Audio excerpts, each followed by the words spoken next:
promises. There's no excuse. You've been loosed. This is From Destruction to Dignity with Janice Pons. Each week, Janice shares her wisdom to enlighten, educate, and advance the culture in America today. Janice Pons is a mother, author, and free thinker, and your host for our podcast this evening.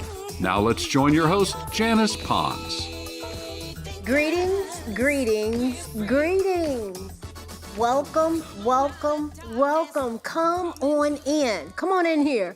My name is Janice Pons. I am the host on this podcast, From Destruction to Dignity, Clinical Perspective, Spiritual Truths.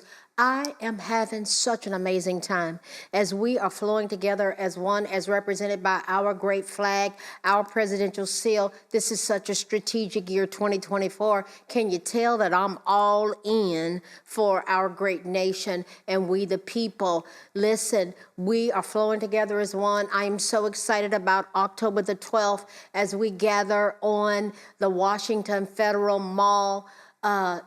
Goodness gracious, it's so much going on. I'm so excited. Remember, you got about another week to go on JanicePons.com and register, give your initial registration for going on the prayer tour with me, which starts October the 8th. I'm going to be there in our great nation's capital from October 8th through October 13th.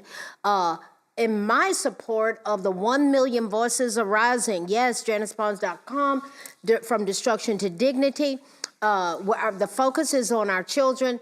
If you want to be involved in prayer hubs, go to hashtag Don't Mess With Our Kids. You'll see the flow of the movement.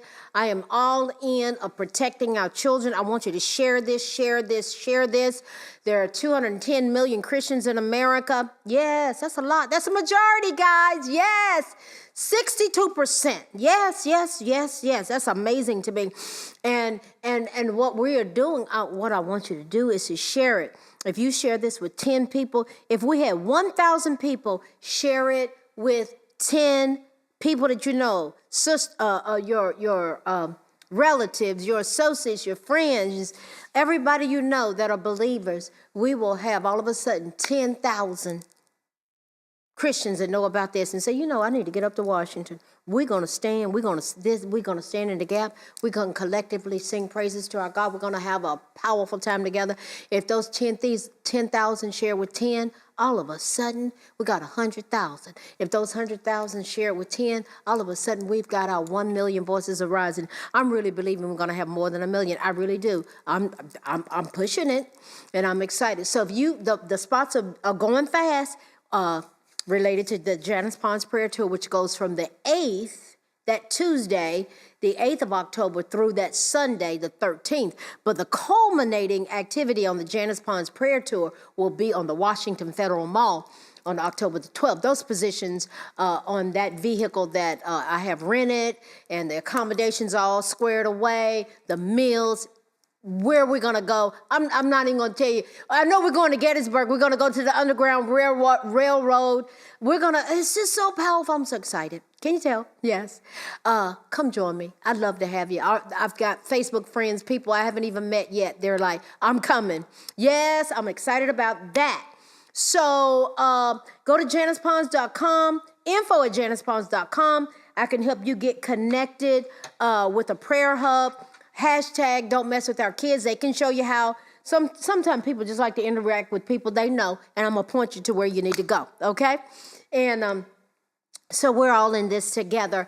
I'm praying for our children, the families thereof. I'm praying for the 265,900,000 Americans, we the people who are living paycheck to paycheck, barely making ends meet. It's grown 25,900,000 over the last 6 months that I've been dissecting issues related to our nation. I know I'm on track with that. I'm very excited. I'm partnering with God. It's kingdom business that we're taking care of. So this podcast is focused on that. So and I want to say this about the podcast. If you want to have our podcast live on your Facebook group, drop me a line at info@janicepons.com.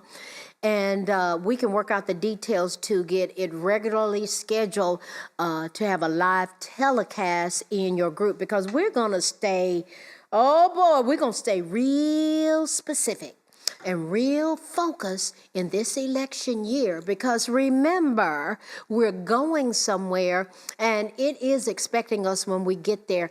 And there are some powerful things that we're going to do in this nation. I'm not playing. We've got a nation to save, and there are collective commissions and committees and people that are all in and saying, let's go.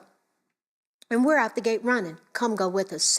So in that vein, hey, October 12th, put it on your calendar. Go to JanicePons.com. Go on that prayer tour with me, the Janice Pons prayer tour. I'd love to meet you. I already got the vehicle secured, our room secured, meals. We're going to go to some amazing places. You will be glad that you went. It's an investment in your life. Trust me.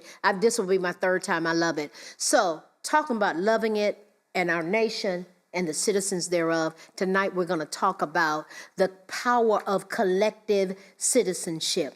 And all this dovetails into the clinical perspective of what we're going to do tonight, because we're going to see how this connects with breaking the cycle of intergenerational trauma. Yes, citizens suffer from trauma. The preamble says it all.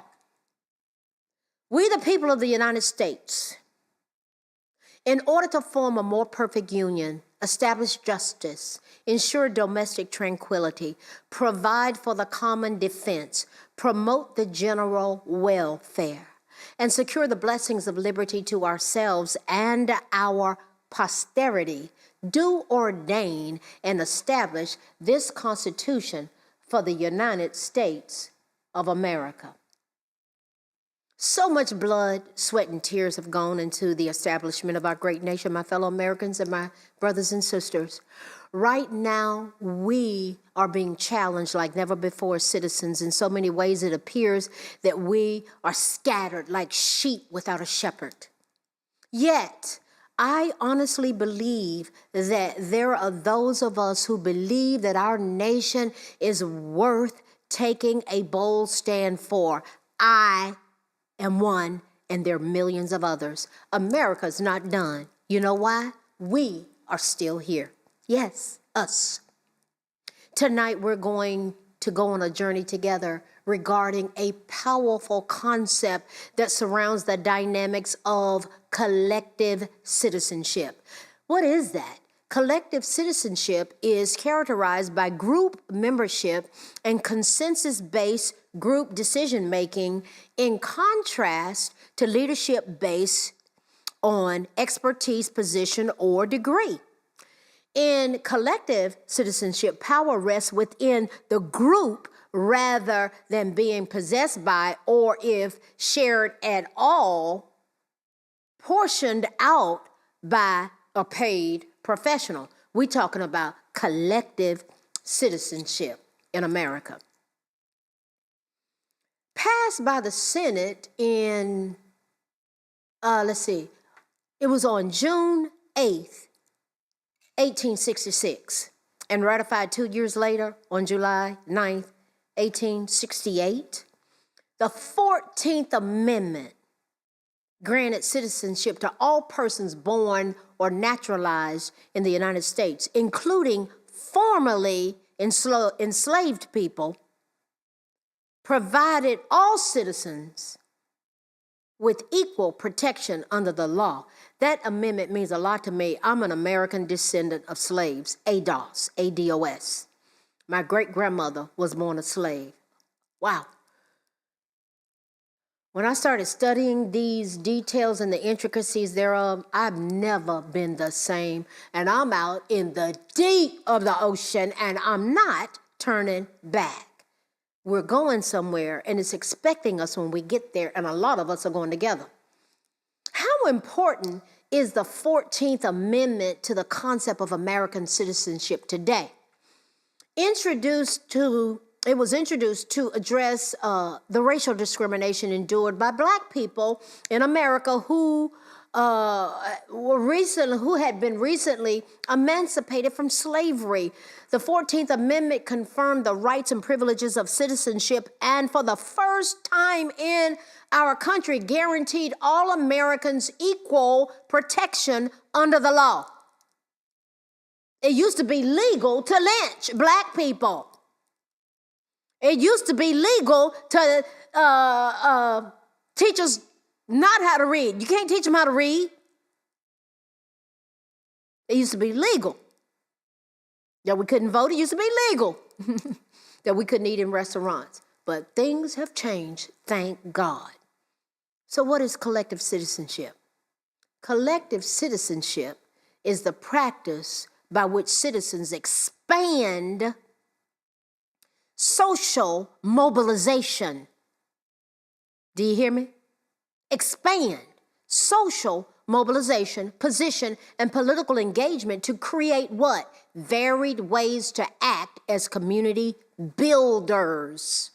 I am a community builder, and I'm talking to millions of you who are as well. What is citizenship in words? Citizenship involves the relationship between an individual and a state to which the individual owes allegiance and in turn is entitled to its protections. Citizenship implies the status of freedom with accompanying responsibilities. You hear me? Responsibilities. Stick with me. We're going somewhere and it's expecting us when we get there. I love America. And I love my fellow Americans. I am done with parties. I am about America. Citizenship indicates citizenship indicates the relationship of an individual and his or her nation or state. When you are a citizen to a particular state, you swear allegiance to it. In turn, you are entitled to its protection. Good citizenship involves certain things. It involves a positive attitude and behaviors that reinforce ties to the community and state. Examples of these behaviors include obeying laws, being friendly to other members of the state, and helping maintain the cleanliness and order of the surroundings. All of this speaks loudly regarding the power of us forming a more perfect union. What does that mean? It simply means us flowing together as one. The preamble introduces the American Constitution. Its majestic words are the first words people see when they read the Constitution, and it is a common ritual that school children throughout the nation memorized at some point, the preamble, when learning about the nation's founding document. Yes, everybody needs to memorize it. The preamble itself imparts 3 central concepts to the reader. The power, okay, here are the 3 concepts. This is very important.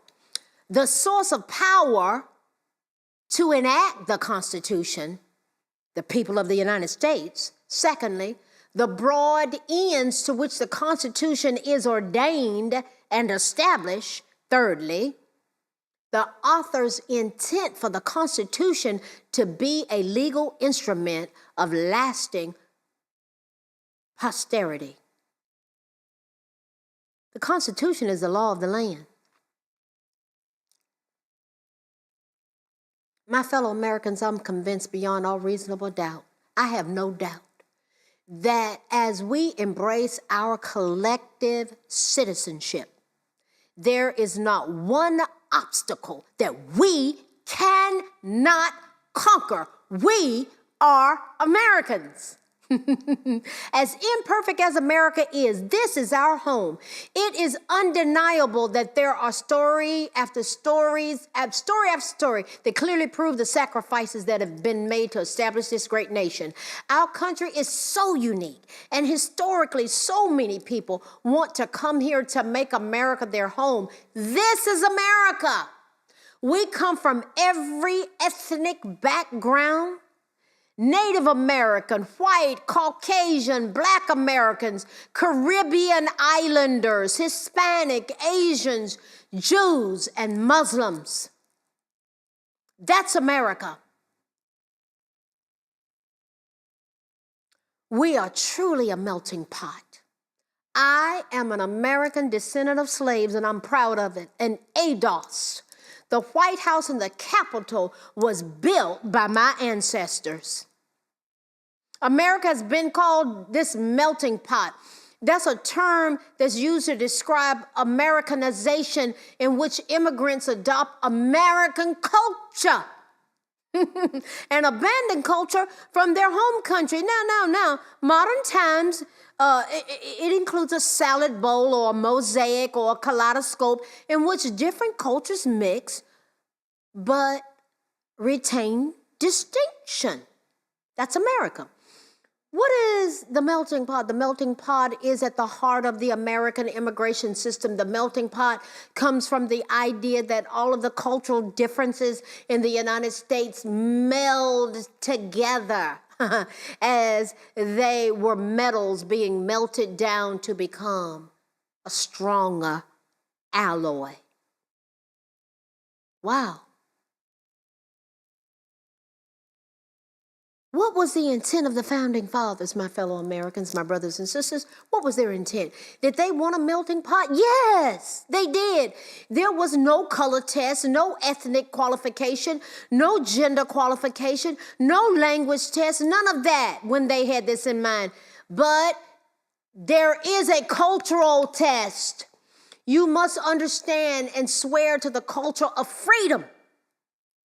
As described in the U.S. Constitution, you will be free to pursue your own interests, and you must not interfere with others pursuing their interests.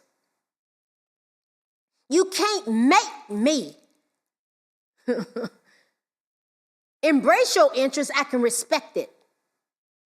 The issue is not more complex today. It's just become more complex. Yes, it has. There are ideologies and cultures that demand American citizens pay their expenses, and the citizens should conform to their cultural ideologies or norms. They're norms, yes. Yet at the end of the day, we are all human, and we should want our posterity, our future, our children, our grandchildren to flourish and do well. That's the American way. What have I been talking about this whole month? Let's recap the program for this month, the month of April. Our national debt is at $34.1 trillion. Current federal funds interest rates are 5.5%. At the current interest rate, the interest on our national debt is currently at $1.87 trillion. The debt's already $34.1 trillion. The interest on the national debt at a 5.5% interest rate is $1.87 trillion. Tax breaks for 2023 total, listen now, and everybody didn't get them. Listen to me. This is important. Tax breaks for 2023 total $1.8 trillion. Tax breaks. The Department of Defense had a total budget in 2023 that was $816.7 billion. All totaled, that is $4.486 trillion. Tax revenue collected in 2023 equals $4.44 trillion. That tells us this election year, 2024, that there is not enough money to fund our government because it will all be spent on these three budget items. Between the tax collection, the national debt, tax breaks, and the military, there's no more money. There's no more money. We now know, I did a whole podcast 2-3 weeks ago on the 15 cabinet offices that our Congress, the U.S. Senate, and our House of Representatives are elected to fund every year. That's their job. Their job is to appropriate the tax revenues to take care of this nation. Yes, it is.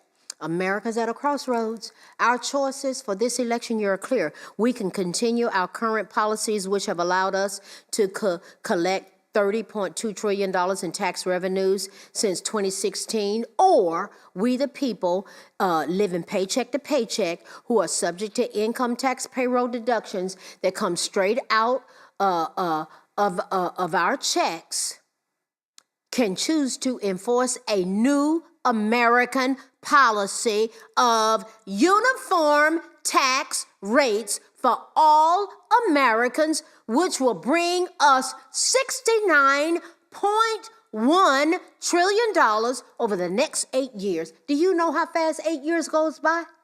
From 2025 to 2032. That's responsible Americanism. In collective citizenship, power rests within the group, we, the people, rather than being possessed, shared, or proportioned out by these paid professional politicians. That's why if there are any political challenges to our uniform tax rate, we are not only prepared to start recall elections, keep in mind that we can be found in every region, every state area, every district, and in every community across America. You work for us.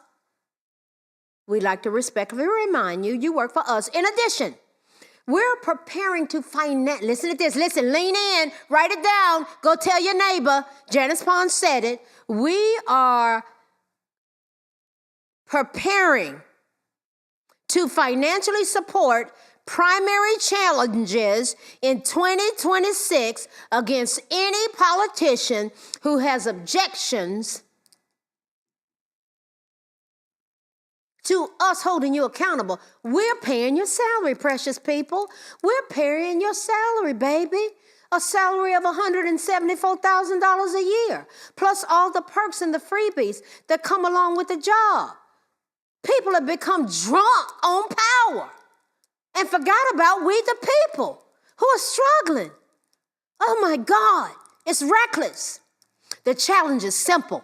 Find a replacement job back in your local communities that pays as well as $174,000 a year. That's because now it's up to 265,900,000 Americans. 6 months ago it was 240 million. Woo. Those 265,900,000 of us Americans are only allowed 2 deductions to our earned income before federal, state, FICA, and Medicare taxes are deducted from our paychecks. I'm a part of that group. All this talk about passing this debt on to our children and our grandchildren, all this talk about trickle-down economics, where has it gotten us? Politicians raising debt ceilings are risking returning us to an era like the Great Depression of bread lines and soup kitchens. Lord have mercy. We the people are not prepared to give up any of our rights or freedoms. As a result, we will not tolerate any layoffs of our active duty military personnel who are protecting us from all enemies, both foreign and domestic. This election is truly about choice. We can double our national tax debt, which is currently $34.1 trillion. We can double it to $68.2 trillion in the next 8 years, or we can uniform our tax rates. We can have uniform tax rates, which will lead to us collecting $69.1 trillion in tax revenues and get rid, oh, glory to God, get rid of our national debt. We're to owe no man anything. Get rid of our national debt so our children and our grandchildren are not burdened with our responsibility. We, the people, can make a change. We are not done. We are going somewhere, and it's expecting us when we get there, because no truth is ever a lie, and neither do these numbers that I've laid out week after week. These numbers do not lie. This dovetails right into our clinical perspective, breaking the cycle of intergenerational trauma. Unresolved trauma from one generation affects the well-being of future generations. While there are many ways intergenerational trauma is passed down, it's often transmitted through a parent-child relationship. In an ideal relationship, the parent is consistently loving, consistently attentive and responsive to the child's needs, which helps the child feel safe and secure, knowing the parent is someone they can rely on. The truth of the matter, that is not what's going on in every home. But this does lead to a secure attachment style characterized by a positive view of the self, of yourself, better emotion regulation skills, and an ability to maintain relationships based on trust and healthy boundaries. That's not the reality for everybody, guys. Some people have unresolved trauma. Unresolved trauma can leave parents emotionally unavailable or even unsafe, and their children may experience chronic and repeated abuse and neglect. That's my calling, professionally and as an American, to be concerned and address these issues. That's why I talk about it, clinical perspectives on this podcast. This is sometimes referred to as complex trauma, which can result in a wide range of impairments, including emotional problems, substance use disorders, or low self-worth characterized by shame and guilt. Trauma-informed therapists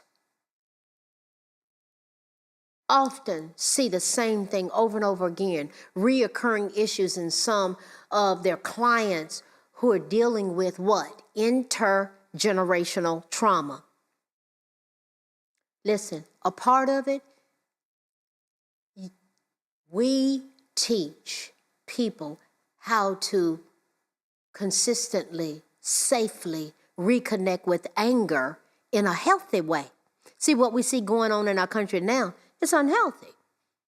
Anger plays an important role in identifying and addressing our needs as well as in setting boundaries. So we need to cultivate a better relationship with anger to protect and advocate for ourselves. I read a life-changing book years ago. It was called Making Anger Your Ally. Powerful book.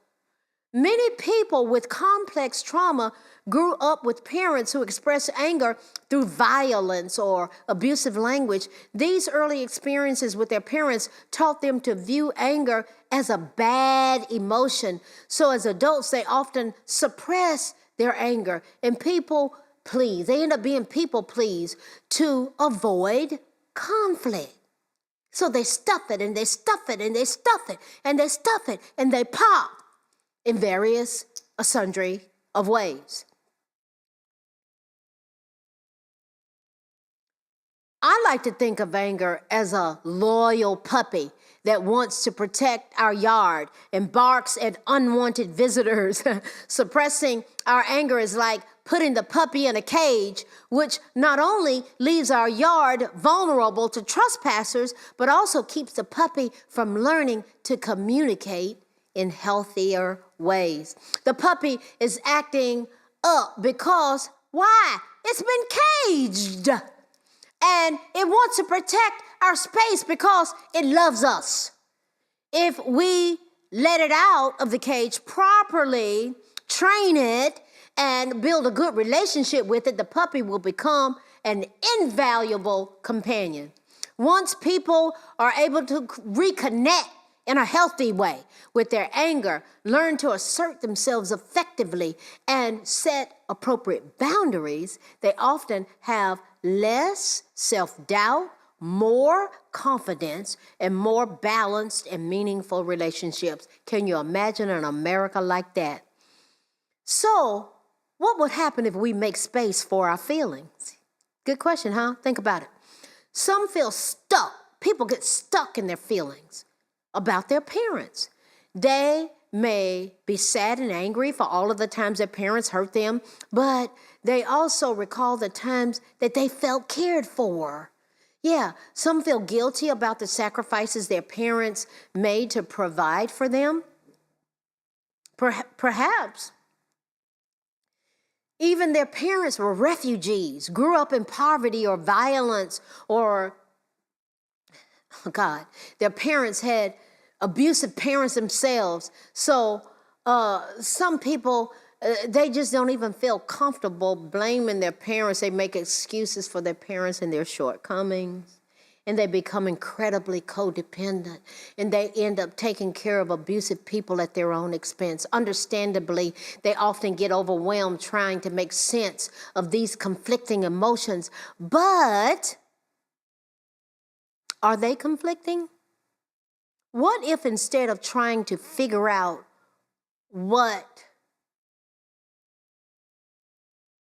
which one is right, which is the right feeling to have, what if we focus on making room for all of them to coexist?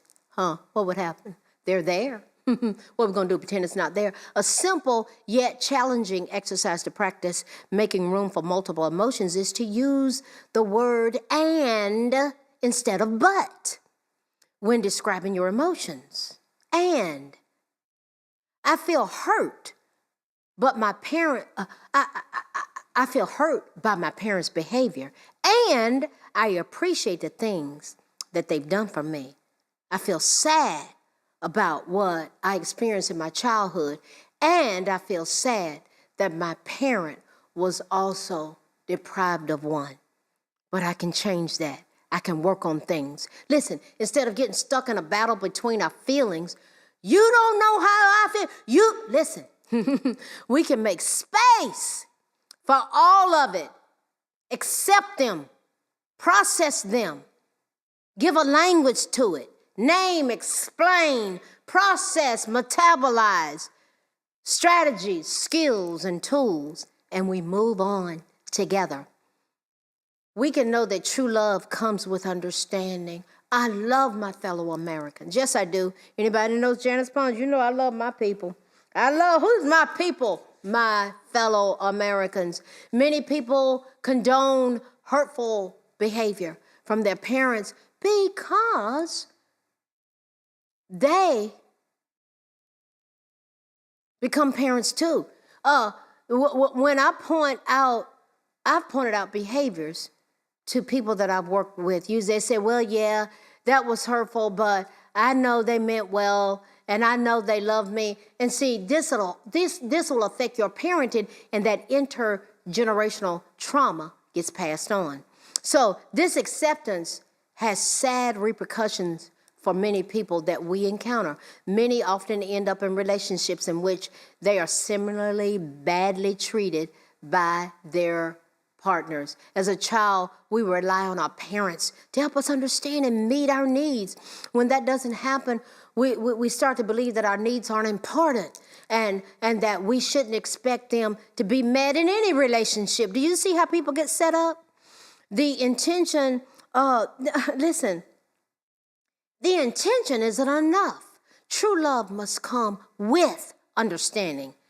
When we encounter people, we have to embrace advocating for them and teaching them to advocate for themselves in relationships. Wow, I know this is kind of heavy for some people, but it's the truth. Understanding and meeting your child's needs as it relates to intergenerational trauma. Some adults have children and they worry they will hurt their children the same way that their parents hurt them. True story. Research has found that understanding and meeting a child's needs just 50% of the time is enough for them to develop in healthy ways. What if we did it more? By working through their own trauma. You got to work through it, guys. You got to go there. This is why I advocate the therapeutic process and learning about the needs of their children. They can give their children the love that they so much need. Oh my God. By doing so, they would be the one breaking the cycle of intergenerational trauma in their families. I learned to do it for myself. What have we talked about tonight? We've talked about the power of collective citizenship. We've talked about the power of breaking the cycle of intergenerational trauma. Listen, I can't emphasize the importance of the therapeutic process. I encourage you to go to JanicePons.com and go to the resource page. I have people, I'm going to share the testimony, and a lady told me I could. God told her, go to JanicePons.com and go to that resource page and find your therapist. She is so involved in the therapeutic process, and she got in touch with me to tell me about it. I'm going to share a testimony. She said she wanted me to do that. I invite you to embrace dignity. What we do on this podcast, I want to provoke thought, bring awareness, and point people towards an intervention. Provoke thought, bring awareness, and us collectively going together towards intervention as we go together, one nation under God, from destruction to dignity. I will see you next week. Remember, May 1st is the deadline to get your initial registration in on JanicePons.com to go with me to the Washington Federal Mall. We're going to have a whole week. It's going to be a blast. I'll see you there. God bless you. I love you. Good night. Thanks for listening to this week's episode of From Destruction to Dignity with Janice Pons. Janice's mission is to provoke thought, bring awareness, and point people towards intervention when needed. As a reminder, this show is not therapy, but for educational purposes only. For more information, check out JanicePons.com or follow her on social media. Education, affirmation, dedication, information, revelation. A new nation. We are God empowered. Strength is ours. Liberty been set free. Education, affirmation, dedication, information, revelation.